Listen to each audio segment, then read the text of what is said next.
দেখবেন অধিকাংশ সময় যখন মাযহাব মানার দলিল, তখন প্রথম দলিল কোনটা, এটা দেয় কি দেয় না? আসেন এই আয়াতটাকে নিয়ে একটু পর্যালোচনা করি। প্রথম কথা, ইয়া আইয়ুহাল্লাযীনা আমানু, হে বিশ্বাসীগণ, আতিউল্লাহ, আল্লাহর আনুগত্য করো, আতিউ রাসূল, রাসূলের অনুসরণ করো। ভাই এতদূর পর্যন্ত আমরা একমত কি একমত না? একমত। দ্বিতীয় অংশ, উলিল আমরি মিনকুম, তোমাদের মধ্যে যারা ইমাম মুজতাহিদগণ আছে তাদের তোমরা আনুগত্য করো, অনুসরণ করো। এতটাকে একমত। তারা এই দলিলটা পেশ করছে। এবার একটা ছোট্ট জিজ্ঞাসা, ভাই তাদেরকে বলবেন, উলু এই শব্দটা এক বচন না বহু বচন? বহু বচন। এক বচন হচ্ছে উলু, এক বচন হচ্ছে জু, আর বহু বচন উলু।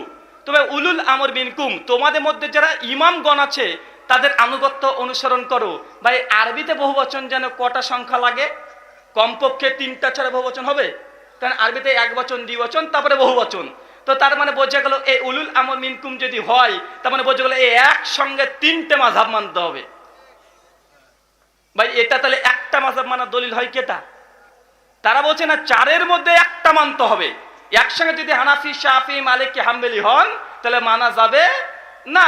কিন্তু আরবি শব্দ হচ্ছে উলিল আমরি মিনকুম, উলু হচ্ছে বহুবচন, মানে কমপক্ষে একসঙ্গে 3টে মাযহাব যদি মানেন তবে এই আয়াতের উপরে আমল হবে, অন্যথায় এই আমল তারা করা সম্ভব নয়। তবে বলুন তো এই আয়াতের উপরে তাদের আমল আছে? 2 নম্বর, মিনকুম, ভাই মিনকুম মানে তোমাদের মধ্যে থেকে। ভাই তোমাদের মধ্যে থেকে মানে কি? মৃতদের মধ্যে থেকে না জীবিতদের মধ্যে থেকে? জীবিতদের মধ্যে থেকে। মিনকুম তোমাদের মধ্যে থেকে যারা ইমাম মুজতাহিদ আছে তাদের আনুগত্য অনুসরণ করো। ভাই বলতো 4 ইমাম তারা জীবিত না মৃত? তো ভাই বলুন তো তাদের সঙ্গে আয়াতের কোনো আমলের মিল আছে? মিল নেই। ভাই এই দলিল দেয় কেন? এটা তো অর্ধেক অংশ। তার পরের অংশ কি? ফাইন তানাজাতুম ফি শাইইন ফারুদ্দুহু ইলাল্লাহি ওয়া রাসূল। তারপরেও যদি ইমামগণের মধ্যে মত পার্থক্য হয়, ভাই কি করতে হবে? আবার প্রত্যাবর্তন করো কোরআন এবং হাদিসের দিকে। ভাই বলুন তো 4 ইমামের মধ্যে ইখতিলাফ, মত পার্থক্য আছে না নেই? তাহলে আমাদেরকে কোন দিকে রুজু করতে হবে?